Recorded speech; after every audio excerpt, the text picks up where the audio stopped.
उद्धव बाळासाहेब ठाकरे पक्षाचे अहिल्यानगर शहराचे शहर प्रमुख किरणजी काळे यांच्यावर एका महिला अत्याचाराचा गुन्हा कोतवाली पोलीस स्टेशन मध्ये काल मध्यरात्रीच्या सुमारास दाखल झाला। त्यांना त्या संदर्भात अटकही देखील करण्यात आली।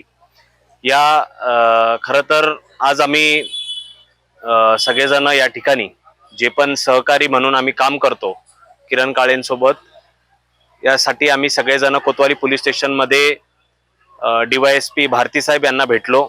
त्याच प्रकारे जे पोलीस इन्स्पेक्टर आहेत दराडे साहेब यांची देखील भेट घेऊन चर्चा केली की या संदर्भामध्ये निष्पक्ष पद्धतीने याच्यामध्ये जी काही सखोल चौकशी झाली पाहिजे।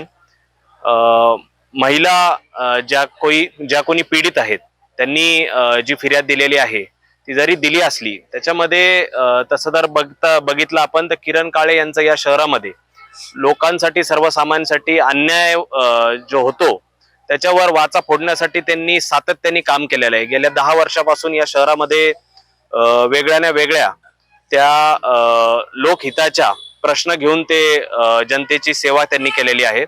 आणि म्हणूनच यापूर्वी देखील या शहराने असे अनेक म्हणजे राजकीय जे खोटे गुन्हे आहेत त्याच्यावर त्याची प्रसंग ते अनुभवलेले आहेत, बघितलेले आहेत।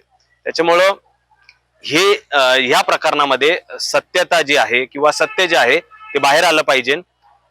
त्याच्यामध्ये संबंधित जर हा दोष निश्चितच खरा असेल तर त्यांना न्याय प्रक्रियेची जी पण काही कोर्टाने जे पण काही कारवाई करेल किंवा आदेश देईल त्याच्यामध्ये त्यांना त्या गुन्ह्याच्या स्वरूपामध्ये ती कारवाई देखील होईल।